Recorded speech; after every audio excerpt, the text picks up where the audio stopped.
السلام علیکم ناظرین، خیر اور شر، اصحاب الشمال اصحاب الیمین، خیر البریہ شر البریہ۔ شر اور خیر یہ دو پیمانے ہیں جو ازل سے سیٹ ہیں اور اب تک سیٹ رہیں گے۔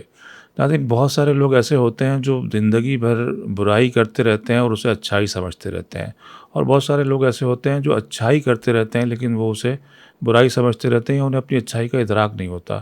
تو اچھائی کا شعور ہونا بہت فائدہ مند ہوتا ہے۔ آج کی جو گفتگو ہے آپ کے لیے بہت کارآمد ثابت ہونے والی ہے، تو آئیے گفتگو شروع کرتے ہیں اچھائی و برائی کے بارے میں۔ السلام علیکم اللہ۔ وعلیکم السلام ورحمۃ اللہ۔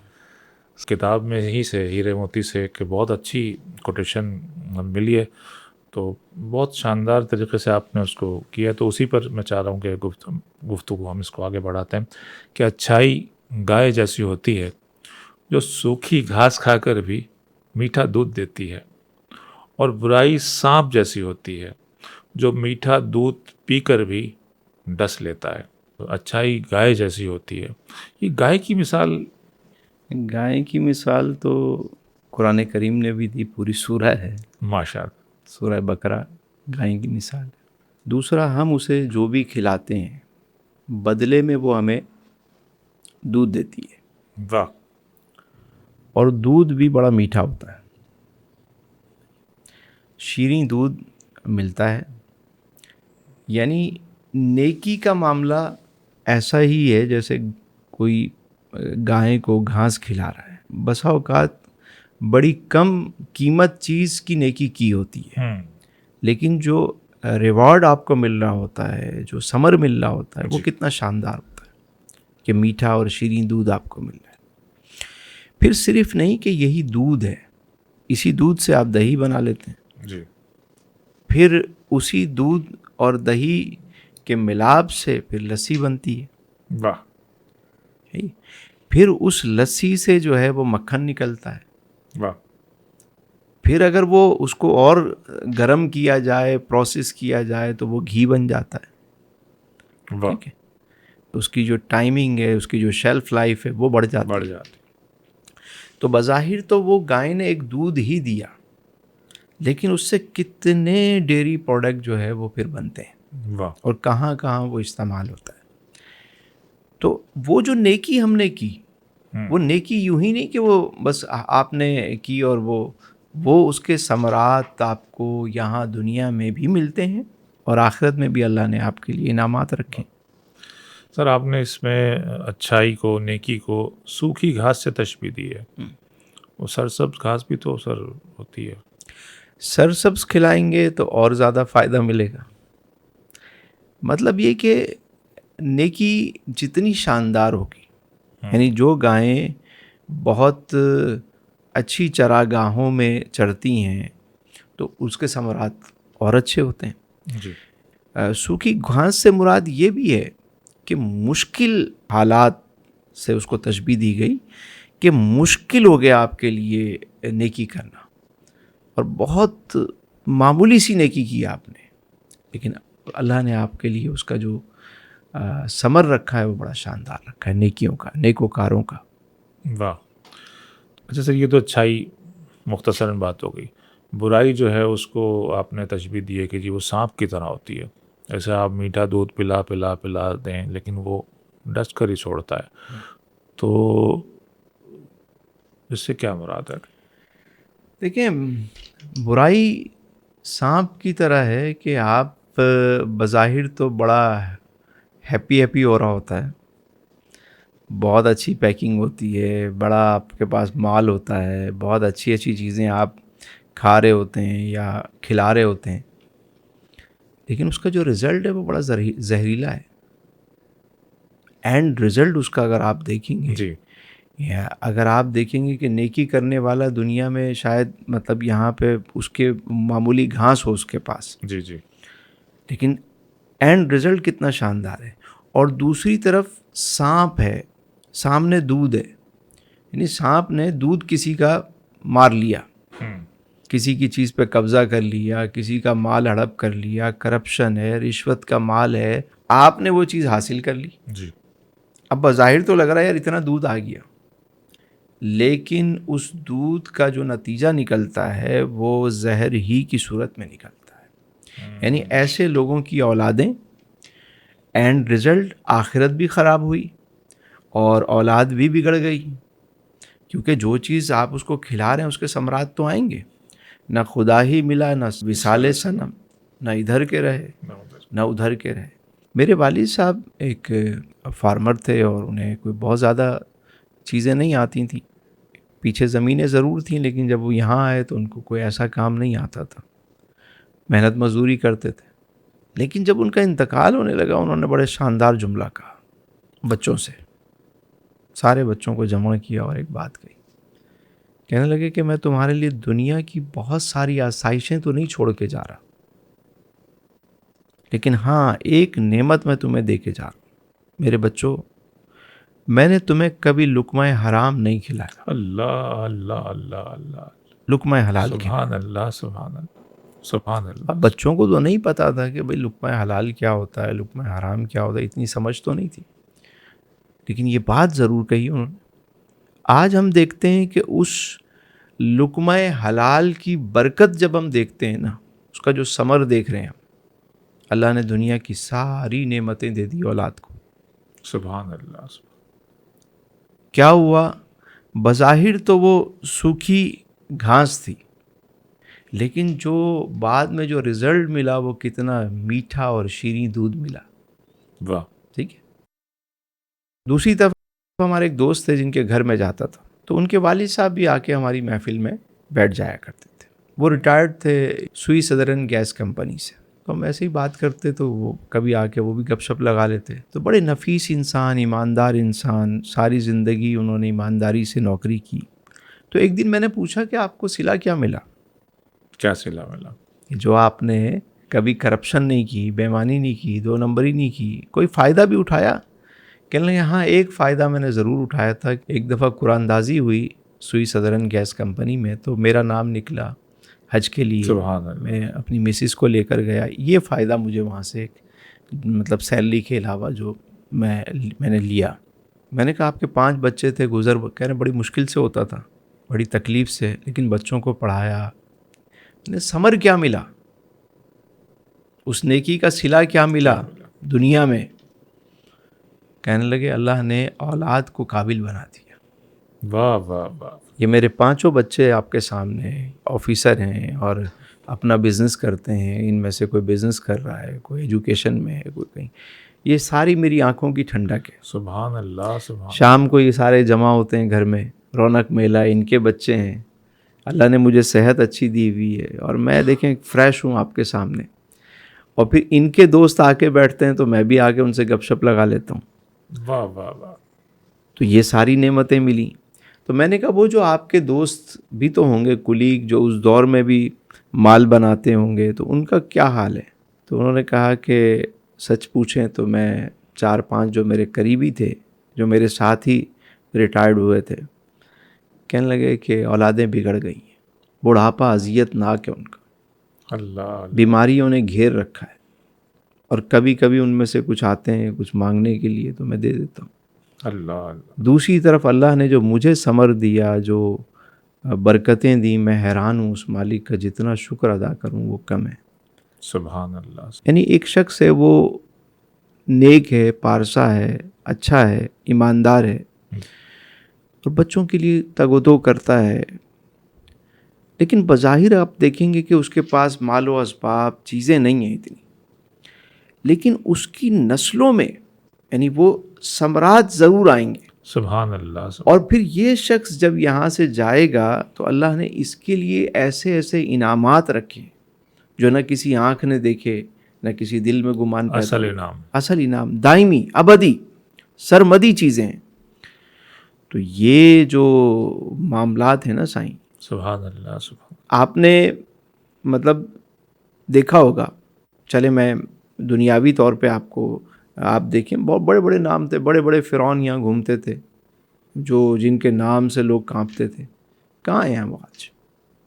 ان کی اولادوں کو دیکھ لیں، در بدر ہوئی ہوئی ہیں. کیا ہے؟ بغیر میڈیسن کے رات کو سو نہیں سکتے، بغیر سیکیورٹی کے نکل نہیں سکتے. اندر حال برا ہے، نہ کوئی ادب ہے نہ تہذیب ہے. باپ الگ کمرے میں منہ مار رہا ہوتا ہے، بیٹا الگ کمرے میں منہ مار رہا ہوتا ہے، بیٹیاں الگ ہوتی ہیں. تو دنیا میں وہ چیزیں نظر نہیں آ رہی کیا؟ کیونکہ جو آپ اس کو کھلا رہے ہیں، جو فیڈ دے رہے ہیں، وہ تو اس کا رزلٹ آئے گا نا باہر، وہ زہر تو باہر آئے گا. صرف کسی دن آپ جا کے عدالتوں کے چکر لگا لیں، آپ کو اندازہ ہو جائے گا کس قسم کے کیسز چل رہے ہیں. واہ. اور جن لوگوں نے نیکی کو اپنایا وہ اگرچہ تھوڑا سوکھی گھاس کی طرف رہے، لیکن ان کے پاس بہت ساری اور برکتیں جو ہے نا وہ شامل ہیں. ان دی اینڈ انہیں دودھ ملے گا. ملے گا. دودھ کیا، دہی، لسی، مکھن، گھی، واہ واہ. جتنی نیکی زیادہ ہوگی اتنے اس کے ثمرات ہوں گے انشاءاللہ. سر ایک اور بڑا مسئلہ ہے، اچھائی کا شعور نہیں ہے. اچھا، ہم بہت ساری، جیسے ہم یورپ والے لوگوں کو دیکھتے ہیں، مغربی لوگوں کو، سچ بھی بولتے ہیں. اچھائی کی جو بیسک کچھ کانسیپٹ ہیں، وعدہ خلافی، اچھی ایماندارانہ پروڈکٹس کا بنانا، یہ سب چیزیں ان لوگوں کے موجود ہیں. تو ہمارے ہاں یہ چیزیں موجود نہیں ہیں، یا ہیں تو بہت کم مقدار میں. تو ہم اچھائی اور ایمان کا آپس میں تعلق کیا ہے؟ بڑا گہرا تعلق ہے سائیں. وہاں اگر کسی کے پاس ایمان نہیں ہے اور وہ نیک کام کر رہا ہے تو اس کا رزلٹ اس کو دنیا میں مل جاتا ہے. اچھا. بس یہ ایک فرق ہے کہ وہ جو لوگ ہیں جو صاحب ایمان نہیں ہیں تو ان کو نیکی کا صلہ دنیا میں دے دیا جاتا ہے، لیکن صلہ ضرور ملتا ہے، اچھائی کا صلہ ضرور ملے گا. مگر ان کے لیے چونکہ ایمان نہیں ہے تو یہاں ان کو اس کے ثمرات مل گئے. ایمان والوں کے لیے وہ معاملات رکھے گئے ہیں کہ دنیا میں بھی برکتیں ملتی ہیں، نیک نامی ہے، جی جی ٹھیک ہے، رسپیکٹ ہے، مگر آخرت میں اللہ نے ان کے لیے جو انعامات رکھے، اور پھر جب وہ شخص وہاں جا کے ان نعمتوں کو دیکھے گا وہ کہے گا دنیا میں مجھے کوئی صلہ ہی نہ ملا ہوتا. سبحان اللہ سبحان اللہ. یہ وہ اس کے الفاظ ہوں گے. میری یہاں کوئی دعا قبول ہی نہ ہوئی ہوتی، سارا کچھ مجھے جب وہ وہاں جا کے یہ ساری چیزیں دیکھے گا. اور پھر یہاں جو مشکلات ہم جھیلتے ہیں، جی. ہمارے بابا جی کہتے تھے کہ شیب ابی طالب کے بعد ہی فتح مکہ کا واقعہ ہوا. واہ واہ واہ. یعنی مشکل کے ساتھ ہی آسانی آتی ہے. ان مع العسر یسرا. سبحان اللہ. تو وہ خوشخبری تو جب ہی آتی ہے. سر یہ جو اچھائی کا کوئی ایسا پیمانہ بتائیں، آسان اور سادہ. ہمارے یہاں بڑے کنفیوژن ہیں. ہم باہر کو چھوڑیں، اندرونی طور پر آدمی کتنا اچھا کرتا جا رہا ہے، لوگ کہتے ہیں یار یہ تو غلط ہے، برا ہے، کافر ہے، اس کی اچھائی بیکار ہے. کچھ ایسا بتائیں کہ لوگوں کو اطمینان ہو کہ ہم جو کر رہے ہیں وہ اچھا کام کر رہے ہیں، ہم جو کر رہے ہیں یہ برا کام ہے. دیکھیں، ایک تو پہلا طریقہ تو ہمیں قرآن و سنت نے بتا دیا. وہ ایک دائرہ ہے کہ جس چیز کو قرآن و سنت نے اچھائی کہا، حلال کہا، وہ ہمارے لیے حلال ہونا چاہیے، اور جن چیزوں کو انہوں نے حرام قرار دیا وہ ہمارے لیے بھی حرام ہے. ٹھیک ہے. دوسری بات یہ ہے کہ ایک انسان کا ضمیر بھی ہوتا ہے جی، جو اس کو ملامت کر رہا ہوتا ہے کہ تو غلط کر رہا ہے، تو غلط کر رہا ہے. ضمیر بھی انسان کو اچھائی اور برائی کے بارے میں بتا رہا ہوتا ہے. کنفرم میں ضمیر ہوتا ہے. لیکن بعض لوگوں کا ضمیر مر جاتا ہے. گناہ کر کر کے نا دل سیاہ ہو جاتا ہے. جی. برائی کر کر کے دل سیاہ ہو جاتا ہے، تو وہ پھر اچھائی کی بات اثر انداز نہیں ہوتی.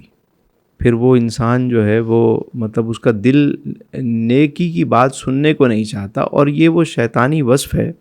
جب ابلیس کو اللہ نے سجدے کا حکم دیا تو اس نے انکار کر دیا. جی. کیا نا؟ کر دیا. تو اللہ نے پوچھا کہ تو نے سجدہ کیوں نہیں کیا؟ اللہ کو تو معلوم تھا کہ اس نے کیوں نہیں کیا، لیکن اللہ نے یہ بات پوچھی.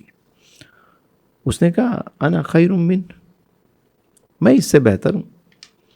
یعنی تکبر کیا، غرور کیا، گھمنڈ کیا اس نے. تو اللہ نے اسے راندہ درگاہ کیا. ابا واستکبر وکان من الکافرین. تو پھر ابلیس نے وہاں پہ ایک بات کہی. اس نے کہا تو نے مجھے گمراہ کیا، تو نے مجھے بہکایا.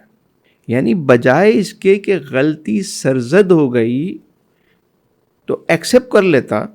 حضرت آدم علیہ السلام نے بھی تو عرض کی ربنا ظلمنا انفسنا وَإِن لَّمْ تَغْفِرْ لَنَا وَتَرْحَمْنَا لَنَكُونَنَّ مِنَ الْخَاسِرِينَ. یہ ایک طریق تھا. لیکن ابلیس نے فوراً ہٹ دھرمی کی. اس نے کہا مجھے تو نے بہکایا ہے. تو یہ کوئی شخص جس کا دل سیاہ ہو جائے گا نا، اس کو جب کوئی نیکی اور خیر کی بات بتائی جا رہی ہوگی وہ فوراً انکار کرتا ہے. وہ کہنے میرا تو قصور ہی نہیں، تم لوگوں کی وجہ سے، میں تو صحیح ہوں. وہ کبھی بھی غلطی کو ایکسیپٹ نہیں کرے گا. اگر ایکسیپٹ کرے گا جبھی تو وہ توبہ کرے گا نا. اس نے غلطی ماننا ہی نہیں. نہ ماننا شیطان کا کام. اور پھر شیطان نے جو اس سے اگلی بات کی وہ بڑی اہم تھی. کیا؟ اس نے کہا کہ میں تیرے بندوں کو بہکاؤں گا، دائیں سے بائیں سے آگے سے پیچھے سے، اور میں برائی کو اچھائی کر کے پیش کروں گا. اللہ برائی کو اچھائی. یہ جو آج کل ہوئے کیا ہے، کیسی پیکنگ میں برائی آ رہی ہے، کیسی کوڈنگ ہے، لیبلنگ کیسی ہے. آپ ذرا دیکھیں تو صحیح. چمک دمک ششکے کیسے ہیں اس کے برائی کے. یعنی آدمی حیران ہو جاتا ہے کہ یار اس کو اچھائی کر کے پیش کر رہے ہوتے ہیں لوگ. تو برائی کو اچھائی کر کے پیش کرنا یہ شیطانی عمل ہے. یہ جو لوگ دلیلیں دے رہے ہوتے نہیں یار ہم پیسے تو رشوت اس لیے لیتے ہیں کہ بچے ہیں یار پیٹ ساتھ ہے، تو بچوں کو تم یہ انگارے کھلاؤ گے، کل قیامت کے دن یہی بچے پہچانیں گے بھی نہیں. وہ کہیں گے ہم نے تمہیں کہا تھا کیا. ہم یہ نہ کریں تو کیا بھوکے مر جائیں. تو جو یہ نہیں کرتے وہ سارے بھوکے مر گئے. سوال ہے تو کہتے ہیں کہ ہم بھوکے مر جائیں. میں وہی تو عرض کر رہا ہوں کہ جو رشوت نہیں لیتے وہ سارے بھوکے مر گئے. کوئی نہیں مرتا. تو پھر یعنی اب ایک بندہ ہے وہ مطلب سٹا لگاتا ہے. ہمارا ایک دوست ہے وہ صبح صبح جو ہے نا وہ کہتا ہے یار اس کے بغیر نا میں واش روم نہیں جا سکتا جب تک صبح صبح میں 2-4 سگریٹ نہ پی لوں. تو میں نے کہا یار ہمیں تو کبھی اس چیز کی عادت ہی نہیں ہوئی، کیونکہ اس نے اپنے آپ کو اس چیز کا عادی کر لیا. اب اس کے ذہن میں یہی ہے کہ جب تک میں صبح اٹھ کے نئی کش لگاؤں گا تو میرا تو معاملہ ہی نہیں ہوگا. تو جو حرام کھانے پہ لگ گئے ہیں نا ان کو پھر حلال میں مطلب وہ انہیں ہضم ہی نہیں ہوتا اور عادی ہو چکے ہوتے ہیں. انہیں لگتا ہے ہم بھوکے مر جائیں گے. ایسا قبلہ ایک آخر کی طرف چلتا ہے. برائی خیال کی بھی ہوتی ہے، اچھائی خیال کی بھی ہوتی ہے. خیال کی برائی بھی ہے. حسد کیا ہے؟ بظاہر تو کوئی فیل تھوڑی ہے کہ حسد میں نے کسی کو مار دیا، کسی کی کوئی چیز اٹھا لی، کسی کو قتل کیا. حسد کیا ہے؟ سوچ کی برائی. لیکن وہ ایسی برائی ہے کہ آپ کی ساری نیکیوں کو کھا جاتی ہے، برباد کر دیتی ہے. تو خیال کو بھی پاک کرنا ہوتا ہے، کیونکہ پہلے خیال آتا ہے، وہ ٹھہر جائے تو سوچ بنتی ہے، سوچ ٹھہر گئی تو وہ ارادہ بنا، ارادہ ٹھہر گیا تو وہ عمل بنا. تو وہیں سے اس کو روکنا ہوتا ہے. کبھی اس پہ بھی ہم آگے بات کریں گے کہ خیال کو کیسے کنٹرول کیا جاتا ہے، خیال پہ کیسے کام کیا جاتا ہے، خیال کو کیسے پاک کریں. انشاءاللہ تعالی. سر آخر میں جو ہے نا میں یہ چاہتا ہوں کہ چند جملوں کے ذریعے اچھائی اور برائی کی تعریف بیان کر دیں کہ جس پر آدمی ہمارے ناظرین جو سن رہے ہیں وہ 2 جملے پوری گفتگو یاد کرنا ممکن نہیں ہوتا. 2 باتیں وہ یاد کر لیں اور اس سے وہ اپنے لیے آسانی پیدا کر لیں. دیکھیں ایک بات تو حضرت واصف صاحب نے فرمائی، وہ میں کہوں گا کہ آپ فرماتے ہیں کہ خالق کا شکوہ مخلوق سے نہ کرو اور مخلوق کا شکوہ خالق سے نہ کرو. واہ واہ واہ. دوسرا ایک اور بابا جی کی بات تھی، وہ کہتے تھے رات میں رب کے آگے آنسو بہایا کرو اور دن میں اس کی مخلوق کے آگے مسکرایا کرو. سبحان اللہ سبحان اللہ سبحان. میں آقا کریم علیہ السلام کی اس حدیث کو میں سمجھتا ہوں، یہ حدیث میں ہمیشہ میرے لیے مشعل راہ رہی اور میں اس پر خود بھی عمل کرتا ہوں، اور میں چاہتا ہوں کہ اگر جو بھی اس پہ عمل کرے اس کی زندگی آسان ہو جائے گی اور اس کو اچھائی برائی کے بہت سارے معاملات سمجھ آ جائیں گے. حدیث یہ ہے کہ حضور علیہ السلام نے ارشاد فرمایا یسروا ولا تعسروا. سبحان اللہ. لوگوں میں آسانیاں بانٹو، ان کے لیے مشکلات پیدا نہ کرو. سبحان اللہ. رکاوٹیں کھڑی نہ کرو. سبحان اللہ سبحان اللہ. بشروا ولا تنفروا. سبحان اللہ. اور لوگوں کو خوشخبری دو انہیں متنفر نہ کروں. پھر ایک اور حدیث میرے حضور نے ارشاد فرمائی، اور میں سمجھتا ہوں جوامع الکلیم نے بات کتنے مختصر انداز میں جو ہے وہ سبحان اللہ. بیان فرما کر دریا کو کوزے میں بند کیا. حضور نے ارشاد فرمایا کہ المسلم من سالم المسلمون من لسانہ و یدہ. سبحان اللہ. کہ مسلمان وہ ہے جس کے ہاتھ اور جس کی زبان سے دوسرے مسلمان محفوظ رہے. سبحان اللہ. ماشاء اللہ سر، بہت اچھی مختصر اور جامع حضور علیہ الصلوۃ والسلام کے حدیث مبارکہ کے ذریعے آپ نے اچھائی اور برائی کی ڈیفینیشن بیان کی. سر بہت شکریہ. امید ہے ناظرین کو اس گفتگو ضرور استفادہ ہوگا ان شاء اللہ تعالیٰ. اگلے پروگرام تک کے لیے اجازت دیجیے گا. السلام علیکم ورحمۃ اللہ وبرکاتہ.